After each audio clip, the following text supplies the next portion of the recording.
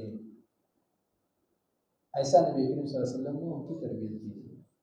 کیا سیکھ سکتا ہے اور کتنا سیکھ سکتا ہے.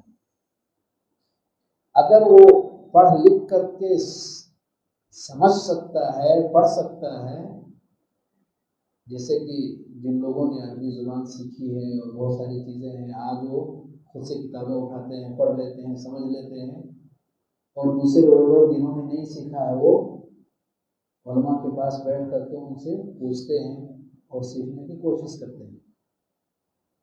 سیم یہی طریقہ صحابہ کرام کا پیارے نبی صلی اللہ علیہ وسلم کے بیچ میں تھا کہ نبی کریم صلی اللہ علیہ وسلم نے سکھایا، وہ سیکھ لیے، سمجھ لیے، انہیں علم آ گیا، اور پھر وہ اس کے مطابق زندگی گزارتے رہے.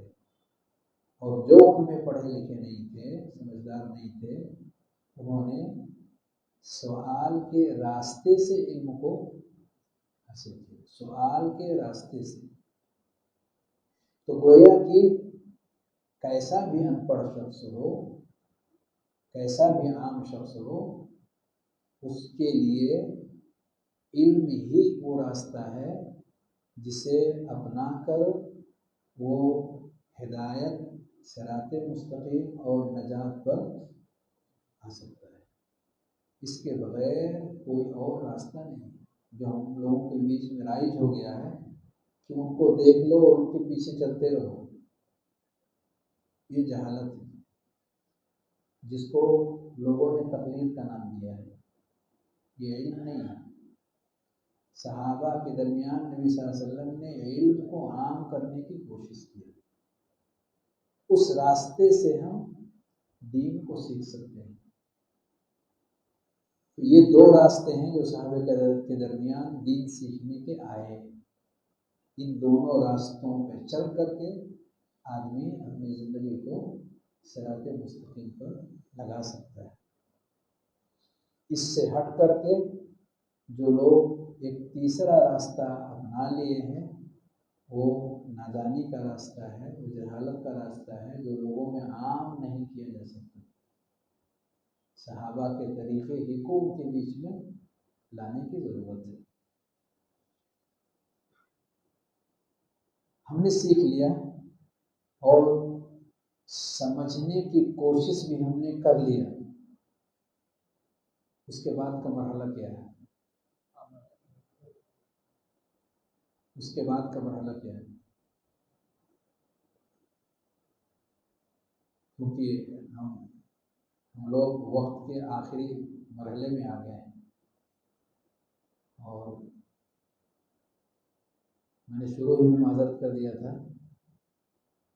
کہ زیادہ اصول نہیں آ سکیں گے، یا اصول کے نام پر نمبر 1، نمبر 2، نمبر 3 جو ہونی چاہیے اس طرح سے نہیں آ سکیں گے. لیکن یہ بات اہم ہے، اس کے لیے میں اس پر زور دینا چاہتا ہوں کہ اس کے بعد کا مرحلہ کیا ہے. ہم نے سیکھ لیا، جان لیا اور سمجھنے کی کوشش کیا، ہم نے سمجھ بھی لیا. اب کیا کرنا ہے؟ عمل کرنا ہے. ہمیں اس پر عمل کرنا ہے. ہمیں اس کے مطابق اپنی زندگی کو ڈھالنا ہے. ہمیں اس کے مطابق اپنی زندگی کو ڈھالنے کی کوشش کرنا ہے. اس کو عربی زبان کے اندر کہا جاتا ہے التصفیہ ثم التربیہ. التصفیہ ثم التربیہ، پہلے صفائی کا کام اور بعد میں اس پر تربیت کا کام. تربیت کا کام یعنی ہمیں اپنے نفس کو اس کا عادی بنانا ہے. جذبات میں ہم آئے اپنی زندگی میں اس چیز کو ہم نے لے لیا، کافی نہیں ہے. بلکہ نبی کریم صلی اللہ علیہ وسلم کسی بھی چیز کو اپنی زندگی میں جب لاتے تھے تو اس کی پابندی کرتے تھے. داوم علیہ کان اذا عمل عملا اثبتہ. اس چیز کو نبی صلی اللہ علیہ وسلم اس پر قائم ہو جاتے تھے، اس کو باقی رکھتے تھے. یہ نہیں کہ 2 دن ہم نے اسے اپنا لیا اور اس کے بعد پھر آہستہ آہستہ اپنی زندگی سے خارج کر دیا. کان یقوم اللیل وترک قیام اللیل. نبی کریم صلی اللہ علیہ وسلم نے کہا کہ فلاں شخص وہ قیام اللیل کرتے تھے. آپ نے کہا کہ وہ اچھے آدمی ہیں، وہ قیام اللیل کرتے تھے لیکن پھر بعد میں انہوں نے قیام اللیل چھوڑ دیا. تو کرنا کیا ہے اس کے بعد؟ آپ نے کہا عمل اتنا کافی نہیں ہے، اسی لیے میں نے لفظ تربیہ یہاں استعمال کیا. کیا کرنا ہے اس کے بعد؟ اپنے نفس کو اس عمل سے، اس عمل کا عادی بنانا ہے. اپنے نفس کو اس عمل کا عادی بنانا ہے. آپ پہلے پہچان کروا دیں، اس لیے کہ اب تک ہم اس سے دور تھے، ابھی تک جان پہچان نہیں ہے. پہچان کروائیں گے، ایک دوسرے کو قریب کریں گے، تھوڑی تھوڑی پہچان بڑھے گی تو اپنائیت اور محبت نہیں آتی 1-2 بار ملنے سے. 1-2 بار کی ملاقات سے اپنائیت اور محبت نہیں ہوتی. کب اپنائیت اور محبت آتی ہے؟ جب بار بار اس سے ملیں، گلے لگا لیں، دلوں میں بٹھا لیں، زندگی کا حصہ بنا لیں، جگر کا ٹکڑا بنا لیں، تو پھر اپنائیت پیدا ہو جاتی ہے. اسی لیے رب کریم نے کیا کہا؟ یا ایھا الذین آمنوا اذکروا اللہ. کیا کہا آگے؟ ذکرا کثیرا. یا ایھا الذین آمنوا اذکروا اللہ ذکرا کثیرا. اے ایمان والو اللہ کا کثرت سے ذکر کرو. کیا مطلب کثرت سے ذکر کرو؟ کہ جب آپ کثرت سے رب کریم کا ذکر کریں گے تو آپ کے ذہن و دماغ پر جو چیز چھائی رہے گی وہ اللہ کا ذکر ہی رہے گا. الحکم لما غلب. جس چیز کی کثرت ہوگی انسان کی زندگی میں وہی دل و دماغ پر چھایا رہے گا. دوسری چیز یہ بات تو نہیں آسانی سے سمجھ میں آئے گی، لیکن یوٹیوب والے جانتے ہیں اس کو. کیسے؟ ان سے آپ کہیں کہ آپ کسی چیز کو سرچ کیجئے یوٹیوب میں، تو کھولے اور انہوں نے سرچ کیا. جیسے آپ نے ابراہیم علیہ السلام کا نام آپ نے سرچ کیا، تو جب آپ سرچ کریں گے تو ابراہیم نام کے ساتھ ساتھ اور بھی کچھ چیزیں جو اس سے متعلق ہیں اس کے نیچے آئیں گی. اور جب زیادہ اسی کو سرچ کریں گے، بار بار اسی کو لائیں گے، تو صرف وہاں اوپر ٹاپ پہ یہی چیزیں آپ کی آتی رہیں گی، دوسری چیزیں نہیں آئیں گی. ہمارے ذہن کا وہی حال ہے، ہمارے ذہن و دماغ کا وہی حال ہے. اگر چاہتے ہیں ذہن و دماغ میں بھر جائے، رچ بس جائے، رگ رگ کے اندر وہ داخل ہو جائے، تو یوٹیوب سے پوچھیے کیسے.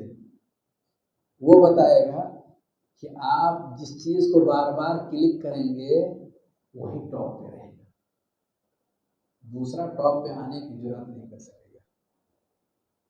تو اپنے ذہن و دماغ کے اندر جس چیز کو بسانا چاہتے ہیں، جس چیز کو آپ نے نکھار لیا ہے کہ یہی رب کا کلام ہے، جس چیز کو آپ نے نکھار لیا ہے یہی نبی کا فرمان ہے، اب دیر کس چیز کی ہے؟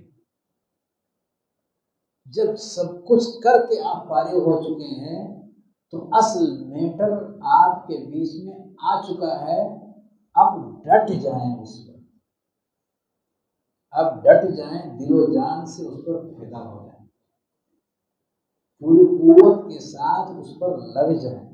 شبہے کی چیز اب باقی نہیں رہی، کوئی وہم باقی نہیں رہا، کسی طرح کی لاگ لپیٹ نہیں رہی، کسی طرح کی ملاوٹ والی چیز اس کے اندر رہی نہیں۔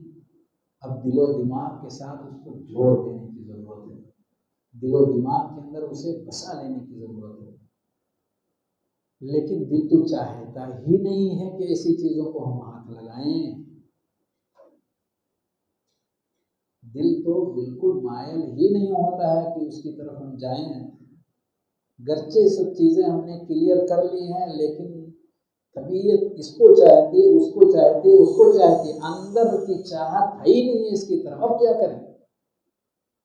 اندر سے آواز آتی ہی نہیں ہے کہ اس کو قبول کیا جائے، کیا کریں؟ ایسی کوئی پریشانی ہوتی ہے کہ نہیں؟ ہم جانتے ہیں کہ یہ سچ ہے، ہم جانتے ہیں کہ یہ حق ہے، یعرفونہ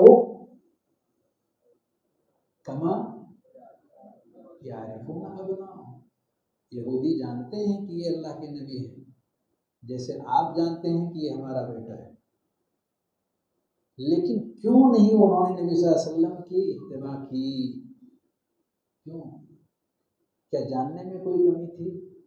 آپ بھی جان گئے یہ اللہ کا کلام ہے، یہ پیارے نبی کا کلام ہے، یہ اس کا معنی ہے، یہ اس کا مقصد ہے، یہ سارے مرحلے آپ نے طے کر لیے، تو اب کس چیز کی دیر ہے؟ کیوں نماز میں دھیان نہیں لگتا؟ کیوں قرآن کو پڑھنے کے لیے ہمارے پاس دن اور رات کے اوقات میں سے کچھ وقت اس کے لیے خاص نہیں ہو پاتے؟ اس لیے کہ دل مائل ہی نہیں اس کا، دل میں بٹھائیں کیسے؟ اس کا یہ راستہ ہے جو ابھی میں نے آیت کریمہ پڑھی۔ کون سا راستہ ہے؟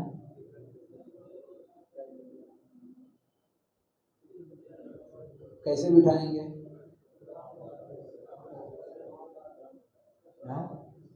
کیسے بٹھائیں گے؟ تھوڑا کھڑے ہو کے بولے، ڈانٹیے سب لوگوں کو۔ ہاں، اللہ کا ذکر کچھ چھوٹ رہا ہے کثرت سے، جی جی، کثرت سے اللہ کا ذکر اگر کریں گے تو آپ کے دل میں وہ بات جائے گی کہ نہیں جائے گی؟ اس میں اس کا ذکر تو نہیں ہے، اس میں اس کا ذکر نہیں ہے کہ آپ جب کثرت سے ذکر کریں گے تو آپ کے دل میں جائے گی ہی، ایسا نہیں۔ ہمیں ہے حکم ادا لا الہ الا اللہ، ہمیں ہے حکم ادا لا الہ الا اللہ، ہمیں جو کہا گیا ہے، دھیان دیجیے، ہمیں جو کہا گیا ہے اس کو ہم کرنے کی کوشش کرتے ہیں اتنا جتنا ہم کر سکتے ہیں۔ دل ہمارے ہاتھ میں نہیں ہے کہ ہم دل میں اس کو گھسا دیں، لیکن ہاتھ، پیر، سر اپنے کنٹرول میں ہے کہ نہیں ہے؟ آپ جب چاہیں گے اللہ اکبر کر سکتے ہیں کہ نہیں؟ لیکن کیا دل میں کوئی چیز آپ ڈال سکتے ہیں یا دل میں سے کچھ نکال سکتے ہیں؟ کر سکتے ہیں ایسا؟ یہ اللہ ہی کر سکتا ہے، دل کے اوپر انسان کا کوئی اختیار نہیں۔ ان القلوب بین اصبعین من اصابع الرحمن یقلبها کیف یشاء، دل اللہ کے دو انگلیوں کے بیچ میں ہے، جیسا چاہتا ہے وہ پلٹتا ہے۔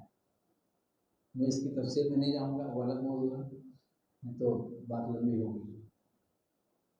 تو یہ رب کے ہاتھ میں ہے، دل ہمارے ہاتھ میں نہیں ہے کہ ہم دل پر کچھ کر سکیں۔ ہمارے ہاتھ میں کیا ہے؟ جسم، لیکن دل چاہتا نہیں ہے کہ جسم کو جھکائیں، دل چاہتا نہیں ہے کہ زبان کو حرکت میں دیں۔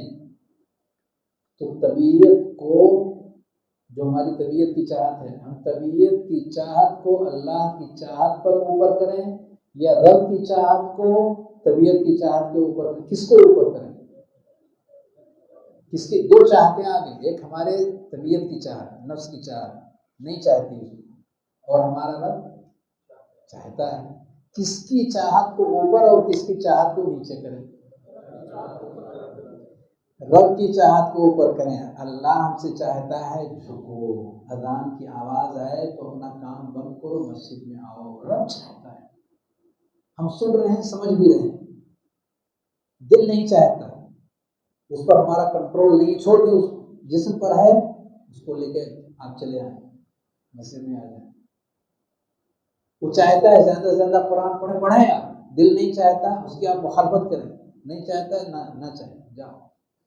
لیکن ہم جسم کو جھکا سکتے ہیں، زبان کو حرکت دے سکتے ہیں، کریں آپ۔ اتنا کریں کہ رب کریم کو رحم آ جائے آپ کے اس اصرار پہ، اور وہ آپ کی دل کی حالت کو بدل دے۔ کسی کی چوکھٹ پہ آپ پڑے رہیں تو اس کو ترس نہیں آئے گا؟ نہیں آئے گا؟ آئے گا۔ کتنا ہی نافرمان بچہ ہے، آپ نے گھر سے باہر نکال دیا ہے، دروازے کی کنڈی لگا دی ہے، اور صبح جب دروازہ کھولتے ہیں چوکھٹ پہ پڑا ہوا پائیں گے، آپ کے دل میں نرمی نہیں آئے گی؟ اس کی چوکھٹ پہ گرے۔ وہ ارحم الراحمین ہے۔ جب ہمارے دلوں میں رحم آتی ہے، رب کریم نے کہا کہ وہ سب سے بڑا رحم کرنے والا ہے، تو وہ ہمارے اوپر رحم نہیں کرے گا؟ نہیں کرے گا؟ چینج کرے گا ہم کو کہ نہیں کرے گا؟ ہمارے دل کو بدل دے گا۔ شرط یہ ہے کہ ہم اپنے جسم کو اس کے مطابق کریں، اس کی چاہت کے مطابق، وہ ہمارے دل کو اپنی چاہت کے مطابق بنا دے گا۔ کرے گا انشاءاللہ؟ آپ کریں گے انشاءاللہ؟ اللہ رب العالمین ہم سب کو خیر کی توفیق عطا فرمائے، اسی پر قائم رکھے، اسی پر ہم سب کا خاتمہ فرمائے۔ آمین وآخر دعوانا الحمدللہ رب العالمین، صلی اللہ علیہ وسلم۔ جو ٹائم دیے تھے وہی ہو گیا، 8:15 بج گئے۔